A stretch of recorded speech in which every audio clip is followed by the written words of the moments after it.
In the year 221 before Common Era, Yingzhen, the king of Qin, conquered the 6 rival states and unified all under heaven. His accomplishment immortalized him in the annals of history as Qin Shi Huang, the first emperor of China. For centuries, through the Warring States period, various states had fought over the dominion of China. But Qin Shi Huang accomplished what his predecessors and rivals could only ever dream of, in the short span of a couple of decades. Despite his success in the battlefield, Yingzhen was not a warrior. He was a builder, and he had created the most powerful war machine of the time, the state of Qin. To understand how this invincible war machine was created and how he conquered China, we need to go back to the beginning, to a time slightly before Yingzhen's birth. This is a story of a random merchant who unwittingly laid the foundation of his success. Liubui was a merchant from the state of Wei. He was really good at what he does, buying low and selling for a fortune. He is every reason why merchants are placed in the bottom rung of Confucian society. One day, when visiting Handan, the capital of the state of Tao and the cultural center of the period, he saw a pitiful-looking man among the crowd of glamorous citizens. To his surprise, that man turned out to be Prince Zichu of the state of Qin. He had been sent there as a political hostage, an insurance in case the state of Qin decided to attack Tao. But since he is just the grandson of the current king, combined with the fact that his mother was a concubine and he had 20 other brothers, he is practically a disposable nobody. He barely had any value as a hostage, so that's why he was treated like dirt. On the opposite side of the road, Liubui was moved by what he saw. Oh boy, can I make money out of this? Through his experience, Liubui knew that if he invests in agriculture, he can make 10 times the profit. If he invests in pearl and jades, 100 times. But imagine, how much can he gain by investing in a prince? So Liubui immediately befriended him, and from being friends, they quickly became co-conspirators. Liubui promised the prince Zichu that he could make him the heir of the throne of Qin, and the prince promised to share the kingdom with him if he can deliver on his promise. Once he learned more about Zichu's predicament, Liu began to set his plan into motion and moved to Qin with his followers and gifts. Among the 7 states, Qin was considered the most violent and looked down upon, because their customs were mixed with those of the Rong and the barbarians. But for the last few generations, the king of Qin had been reforming the state's policies and military. By then, they were considered as one of the most powerful states. And if they have not earned the other states' respect, then they would have earned their fear. Using his gifts as bribes, Liu was able to worm his way into the inner palace and convince Zichu's stepmother, the wife of the current crown prince, to form a coalition with Zichu and pick him as heir. Since she did not have a son of her own, she agreed. And this is a long-term investment for Liu. It will take 2 generations before Zichu takes the throne. But as a seasoned businessman, he knew that great investments take time to bear fruit. Unfortunately, the wait is never easy, because he needs to keep his golden goose happy and safe until it can start laying golden eggs.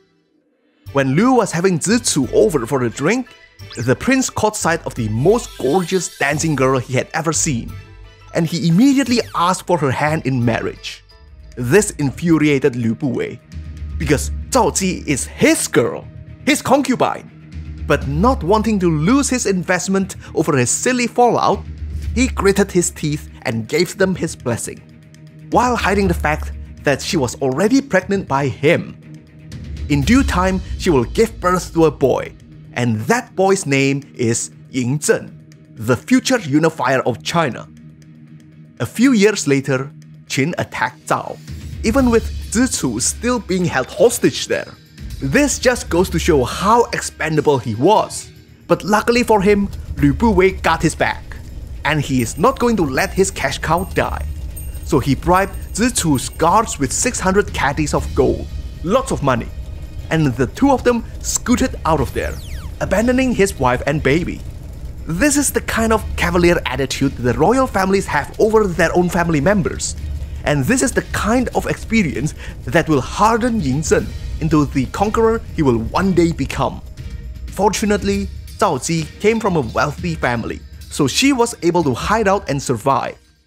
6 years later, when the current king died and Zichu became the crown prince, Zhao sent the mother and child back to Qin as a show of goodwill. Conveniently, Zichu's father, the king, died after 1 year of rule, and this is when Liubui starts to receive his dividends. The first thing his good old pal did when he became king was to make him the chancellor. He's rich, and things just keep getting better and better for him.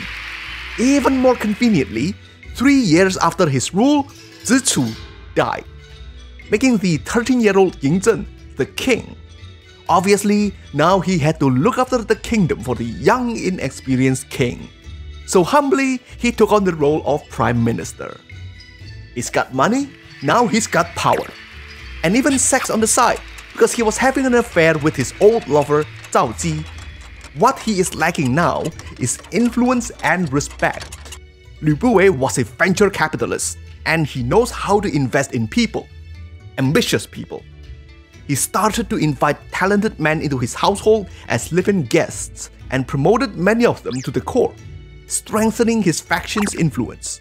Some of these men were even intellectual heavyweights who would leave their mark in history, such as Li Si, who will one day be a steadfast pillar of Yingzhen's regime. But that will be the story for the next episode. The next item on his bucket list is respect. With money, power, and influence, he can buy respect easily. But he doesn't want to be just respected by the men of his time, he wants to be respected for posterity.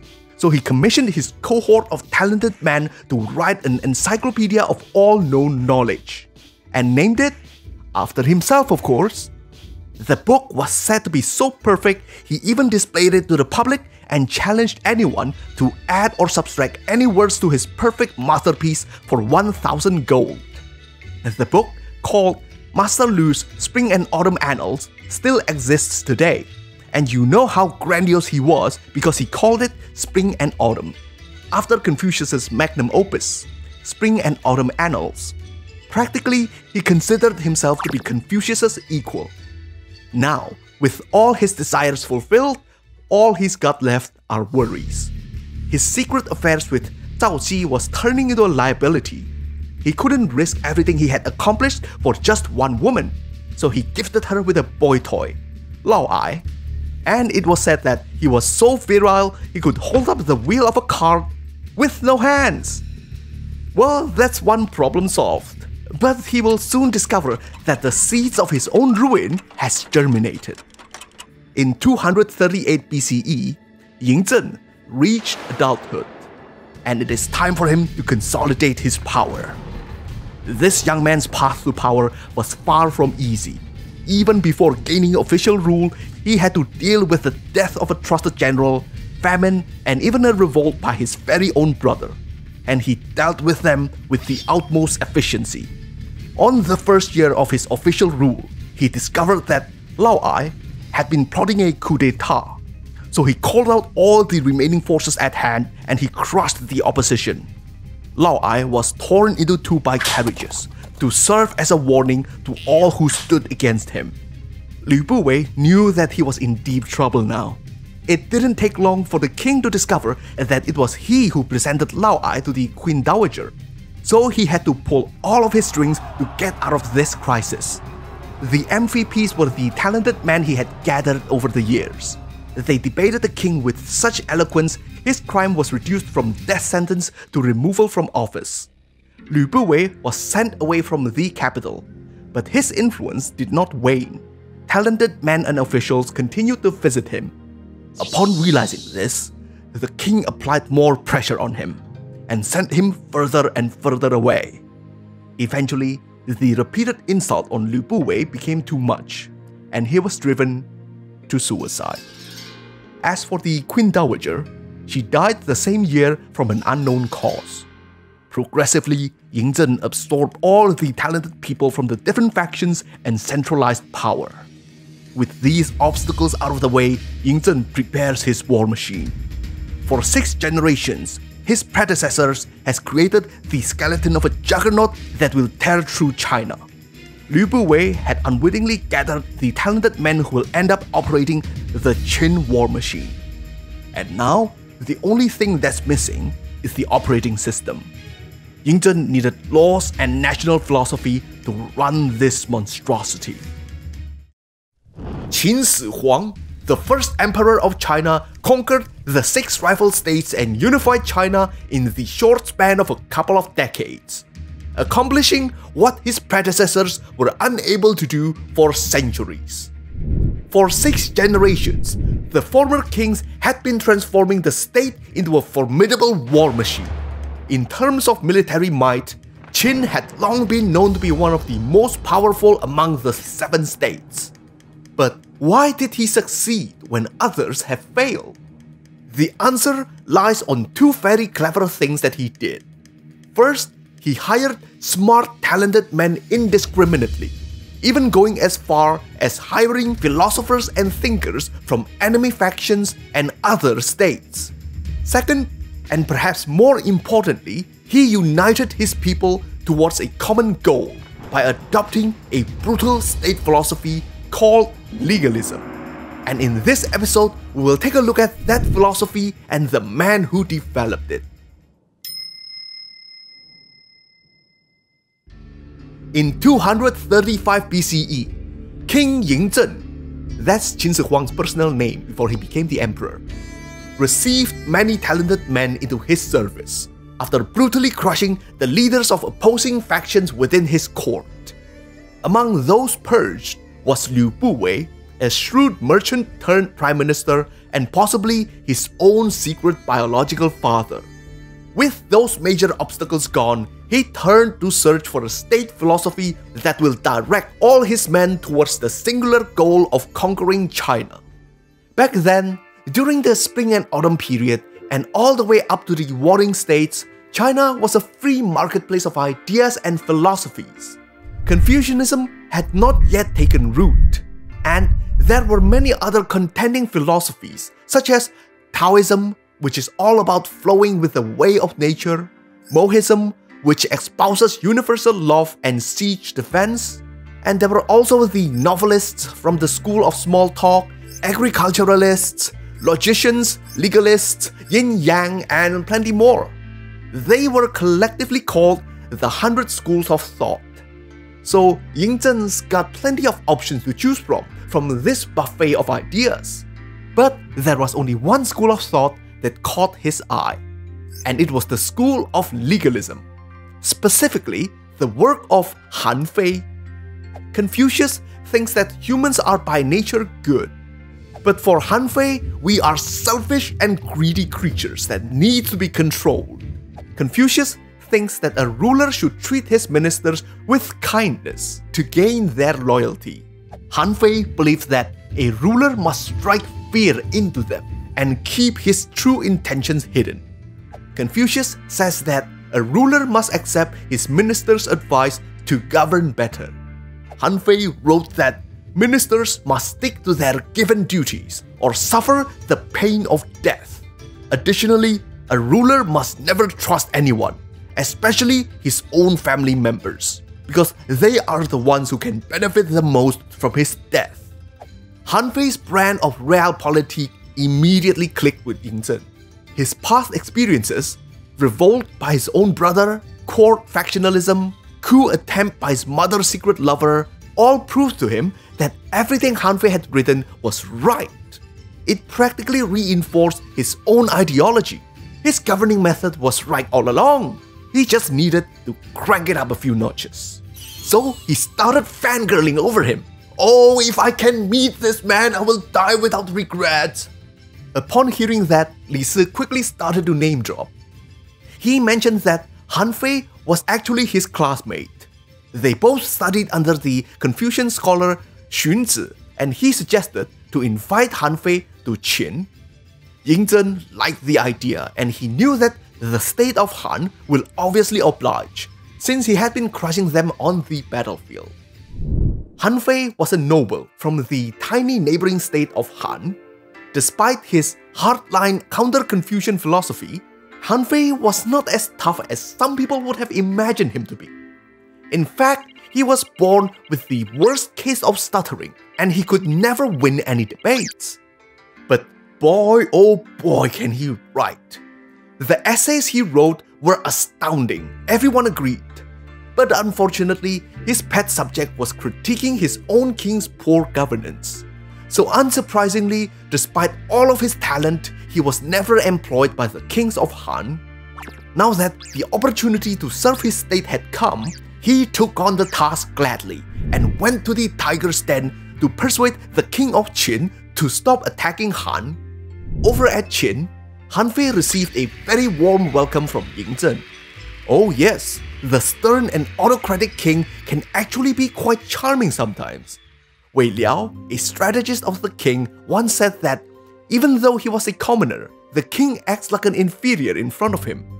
Ying Zhen will readily humble himself before others when in difficulty. But he was a man of scant mercy with the heart of a tiger or a wolf. When he's gotten his way, he will think of nothing but eating you alive.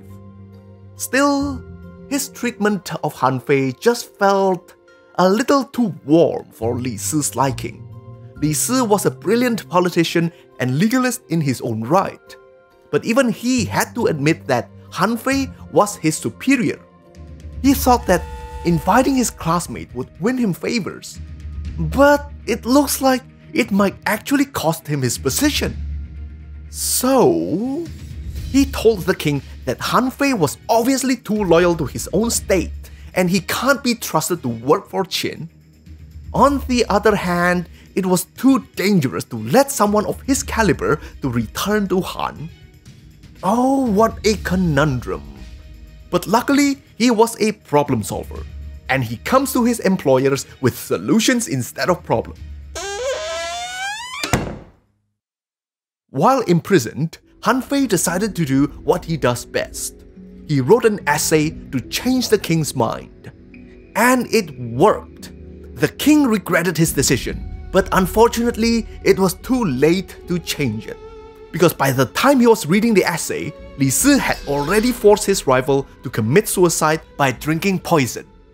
Despite his death, Han Fei's philosophy survived all the way to this day.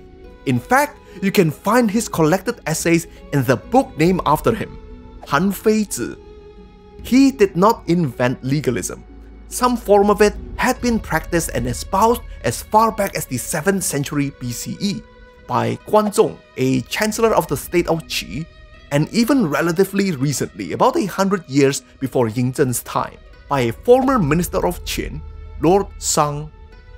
But many agree that Han Fei was the one who perfected it. The goal of Han Fei's legalism was the unification of the 7 states. Meritocracy, standardization of rewards and punishment, brutal conformity to the given task and roles, and most importantly, absolute centralization of the power of the sovereign. Ying Zhen implemented all those policies and made legalism the state philosophy. Ying Zhen owed much of his success to this oppressive philosophy. It practically won him his empire, but it will also eventually be his empire's downfall. Legalism will be replaced by Confucianism in later dynasties, but throughout China's history, there had never been any empire that did not implement some of legalism's ideas. With the installation of this operating system, the Qin war machine was finally complete.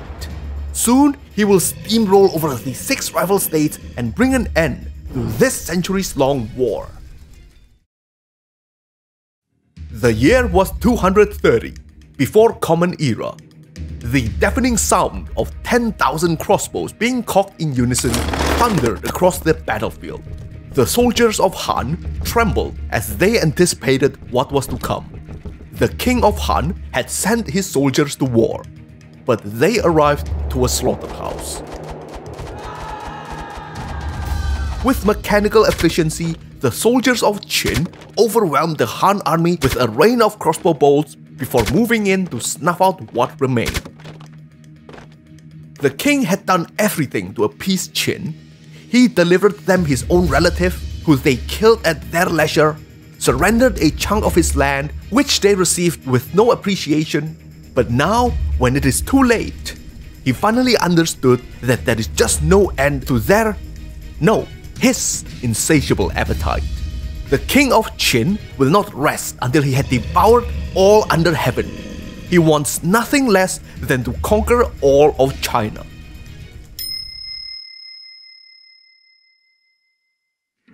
In 230 BCE, Yingzhen, the king of Qin, conquered the tiny neighboring state of Han, the first domino to fall for his conquest of China. In less than a decade, he will accomplish what his predecessors had failed to do for centuries: unify all of China and became its first emperor, Qin Shi Huang. Yingzhen was not a warrior. He had never set foot in the battlefield. He was a builder. By recruiting talented men regardless of their background and the draconian application of Han-faced legalistic philosophies, he built the backwater state of Qin into an unstoppable war machine. And this is the story of his conquest of China. In 229 BCE, capitalizing on two natural disasters, earthquake and famine that struck Zhao, Yingzhen ordered his generals Wang Jian, Jiang Hui, Yang Duanhe to launch a pincer attack from north and south to capture Handan, the capital of Zhao. But their advance was quickly halted by Li Mu's defensive structures. And this was the first significant challenge Qin will have to overcome to achieve its goal.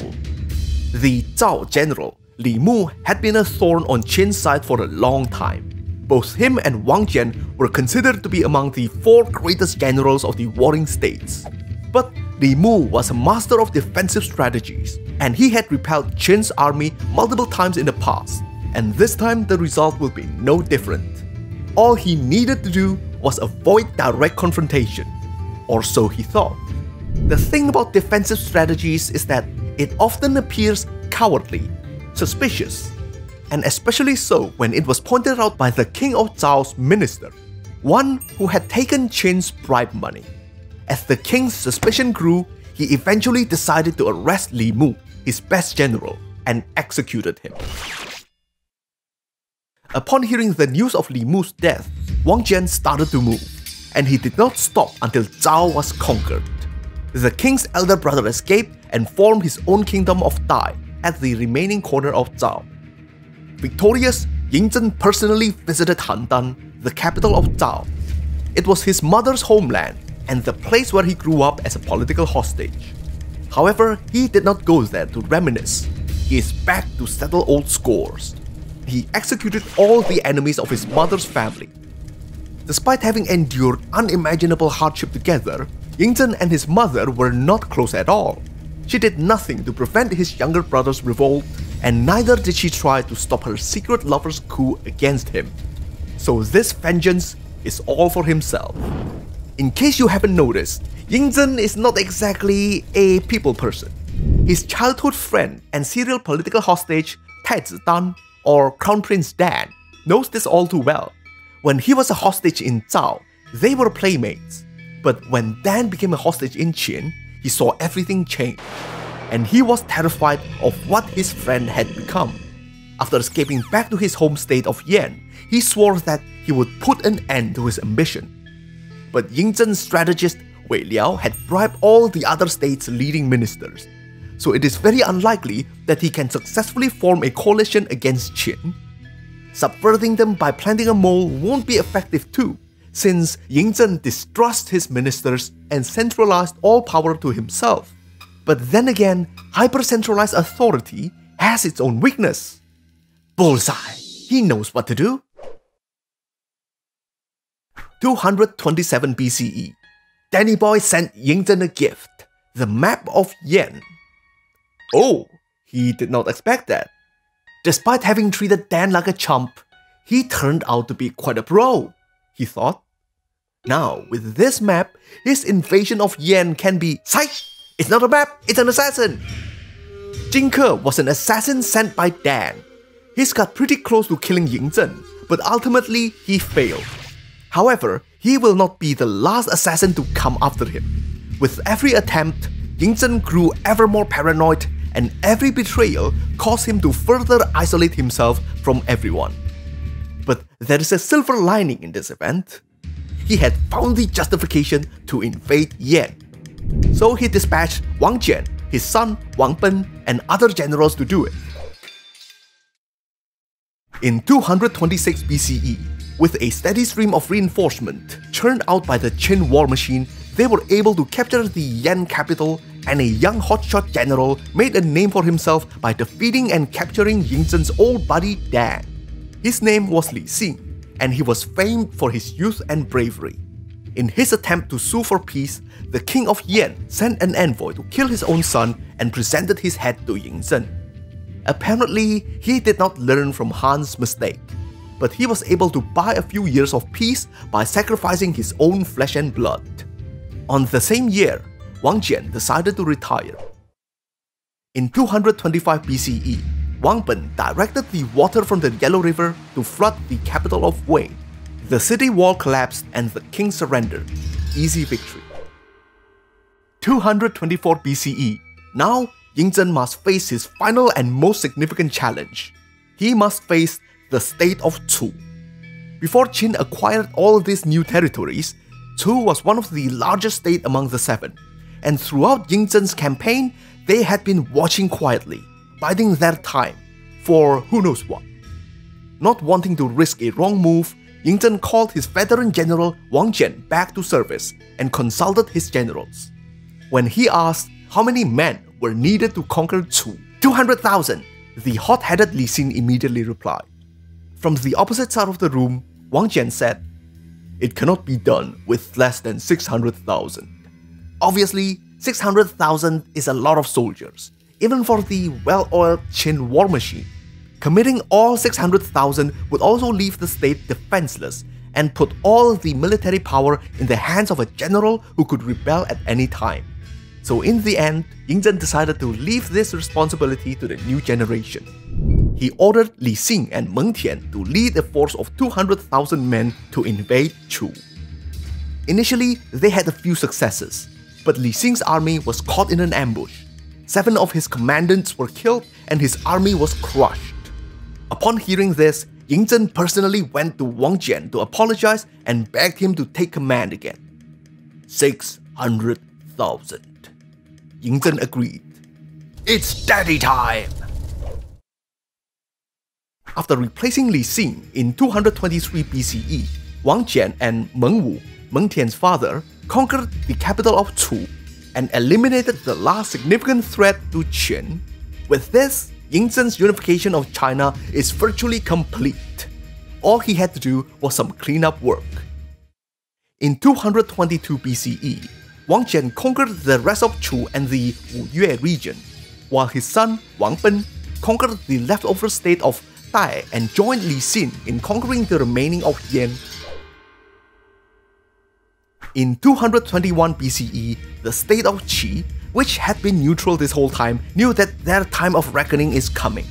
So they concentrated all their defenses to the west against the now unstoppable army of Qin. This is their last stand. They will either win against all odds or die fighting. As they gritted their teeth against the impending massacre, nothing happened. Because after conquering Yan, Li Xing and Wang Ben slipped in from the north and besieged the capital of Qi.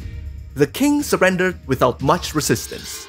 With their surrender, Ying Zhen finally conquered all of China, or at least what was known to be China at the time, and became its first emperor.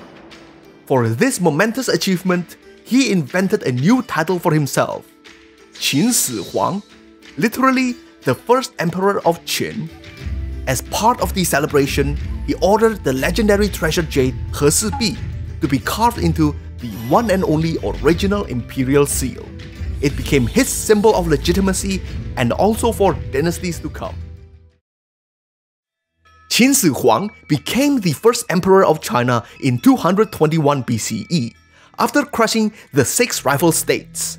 He accomplished what his predecessors had failed to do for centuries at the time when he was only 38 years old.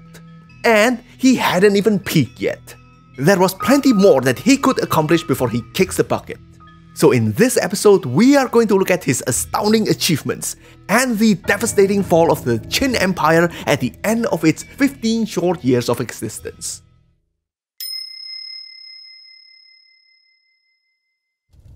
Qin Su Huang was evil. That's the traditional Confucian Chinese view of him. But then again, history written by the winner has always been rough on the loser. And the primary source on him, Shiji, was written in the Han Dynasty, the dynasty that overthrew the Qin Dynasty and adopted Confucianism as its state philosophy. But whether he is evil or not, it is hard to deny his many great accomplishments, which admittedly came at the cost of countless possibly innocent lives. Militarily, he greatly expanded the Qin Empire to the north and south. In the north, he defeated the Proto-Mongol Xiongnu and reconstructed the Great Wall with convict labor. The different sections of the Great Wall were actually built by the various states Qin had conquered in the past, and what Qin Shi Huang did was extending and connecting them, so he did not actually start from scratch. To the south, he constructed the Lingqiu Canal and used it to supply and reinforce his troops for their conquest of the various Baiyue tribes in southern China. The Baiyue were a collection of different Yue people with their own distinct cultures, and they were related to the Vietnamese. The word Yue is pronounced Viet in Vietnamese, and Vietnam means southern Yue. But his hold over the region did not last past his dynasty. Later dynasties will eventually reconquer it, and they were only fully Sinicized a few centuries later. But not everything that he did caused bloodshed. He had his chancellor, Li Si, standardize the various systems: writing, measurement, currency, and even the length of chariot axles. It made road work easier, improved the economy, and left a lasting impact on Chinese civilization because it made communication much easier throughout the empire. Whatever local dialect they speak, they can still communicate through writing.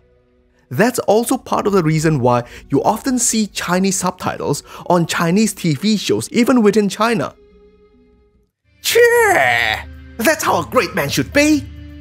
That's what Liubui, the future emperor of Han Dynasty, said when he saw Qin Shi Huang on one of his inspection tours.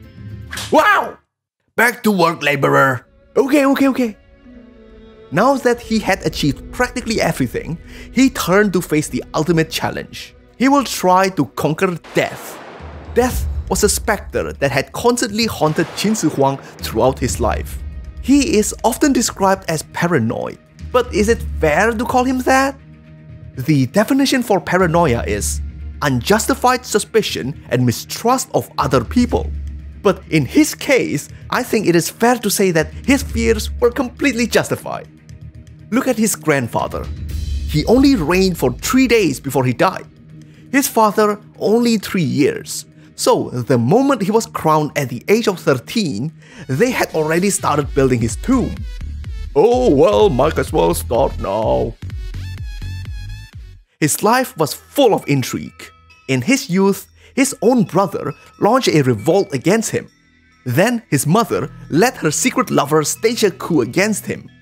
Later in his life, he also experienced 3 nearly successful assassination attempts. The first one was by an assassin sent by his childhood friend. The second was a lute player which he had only mercifully blinded for being a friend of the first assassin. He missed. The third one happened after he unified China. Zhang Liang, a noble from the former state of Han and the future strategist of Liubui, hired a strongman to throw a massive hammer from above to crush the emperor's carriage. But they got the wrong one because he traveled in one of 3 identical carriages. What? He is not dead yet? How long am I supposed to keep building his tomb? Well, if Joe Convict Labor here knows about what the emperor was trying to do, he would flip. Qin Shi Huang was trying to gain immortality. He commissioned alchemists to acquire the elixir of immortality for him. but he was getting conned all the way. One of his alchemists, Xu Fu, claimed that there were immortals living on the spirit mountains of Penglai, Fangzang, and Yingzhou who could help him gain immortality. All he needed was just a tons of resources and a few thousand virgin boys and girls as attendants. On his first sea voyage, he blamed his failure to a giant sea creature which impeded his progress. The emperor responded in a very predictable manner. He sent a boat full of archers to kill it. So, on the second trip, he just sailed away and never returned. Legend says that he ended up escaping to Japan. Japan actually quite liked the meme and embraced the legend. At Kumano, there is a garden dedicated to him, and Qin-era coins were found nearby. But did that really happen? Well, I guess we can explore this in a future video, but for now, let's go back to Qin. Being deceived really sucked. All he's got from patronizing these alchemists were these poisonous mercury pills that were killing him. So what happened next was probably one of the most notorious tragedies of his reign: the burning of books and burying of Confucian scholars. He had Li Si gather all the books from various schools of thoughts that he deemed useless and dangerous and burned them. He was also alleged to have buried Confucian scholars alive, but this event might be exaggerated and distorted. Historians argue that those executed were actually the alchemists. But still, this kind of brutality and intellectual decimation did not sit well with Qin Su Huang's eldest son, Fu Su. So he spoke up against his father, only to get himself sent to the northern frontier as a supervisor. This effectively exiled him. And this was the first sign of Qin Dynasty's impending collapse. Qin Shi Huang no longer valued talents and abilities like he used to. But it is kinda easy to understand why he became like this. So many people he had trusted lied to him and betrayed him. And this change of attitude resulted in the rise of sycophantic individuals like Cao Cao, the man responsible for the wrath and final destruction of Qin. On 210 BCE, Qin Shi Huang died while conducting an imperial tour. Among those present was his chancellor Li Si, imperial carriage officer Cao Cao, who might also be a eunuch, and his 18th and youngest son Hu Hai. Not wanting to encourage a power grab and possible rebellion, they conspired to keep his death a secret for 2 whole months until they made their way back to the capital. Oh, the emperor is dead? Finally! Can I go home now? No. I swear, I won't tell anyone where the tomb is located. Really. No, no, no! Since they were already conspiring, they thought, why stop there? Let's make Hu Hai the new emperor. This fits their agenda too, because Li Si and Cao Cao hated Meng Tian, Prince Fu Su's favorite general. If Fu Su became the new emperor, they might lose their power. So they forged an edict from the deceased emperor and ordered Fu Su and Meng Tian to commit suicide. Not knowing that it was a ruse, they complied. And so began the Purge. Under Cao Cao's guidance, Hu Hai killed all of his siblings and anyone who showed any sign of disloyalty towards him, regardless of their prior merits or abilities. So many of the capable ministers and generals were killed. Later on, when Li Si petitioned the second emperor to stop the construction of his lavish palace and divert the resources to fight the rapidly growing rebel forces, he also became a victim of the Purge. Hu Hai was a weak emperor. He had paranoia but none of his father's leadership skills. So he relied on Cao Cao, his former mentor, to keep him safe from all perceived enemies. But secretly, Cao Cao himself was building up his own faction. One very devious test Cao Cao used to test the other ministers' loyalty to him: point to a deer and call it a horse test. One day, Cao Cao brought a deer to the court and told the emperor that it was a horse. Then he watched the other ministers' reaction. All those who corrected him and called it a deer gets the chop. And thus this episode became a Chinese idiom: point to a deer and call it a horse, which means deliberately misinterpreting something for an ulterior motive. It is also one of the possible origins of the Japanese word baka, which means stupid. In 207 BCE, when the rebellion reached Hangu Pass, Cao Cao knew that he was in trouble. The emperor might blame him for the failure to suppress the rebellion. So before he gets executed, he decided to make the first move and force the second emperor to commit suicide. With the emperor dead and the imperial seal in his hand, he had the wildest thought. What if he became the emperor? Cao Cao was no longer thinking straight. The rebels were already at the gate, but he was having delusions of grandeur. He might not live through this anyway, so he might as well die an emperor. But according to legend, when he mounted the throne room, it shook violently 3 times, as if heavens itself rejected him. And since the other ministers wouldn't support him either, he gave up on the idea. Plan B. He found someone of obscure Qin bloodline to become his new puppet, his sacrificial lamb for the rebels. But this lamb is no dummy. He killed Cao Cao first before surrendering himself. And thus, the once mighty Qin Empire ended with a pathetic whimper. Qin Shi Huang was a despot. His laws were so excessive, it made rebellion a more attractive option than the punishment. So, the rebellion was inevitable. But he was an efficient despot who could smash the resistance easily had he been alive. But of course, nobody could live forever. In my opinion, his biggest mistake was him neglecting to cultivate a worthy successor. He was so obsessed with gaining immortality, he did not even prepare a will. But then again, that's just my opinion. If you were Qin Shi Huang, what would you have done differently? By the way, if you liked the video, give it a thumbs up and comment below. It will ping the algorithm and help share some of that history love with the rest of the world. Until next time, stay cool, my bros!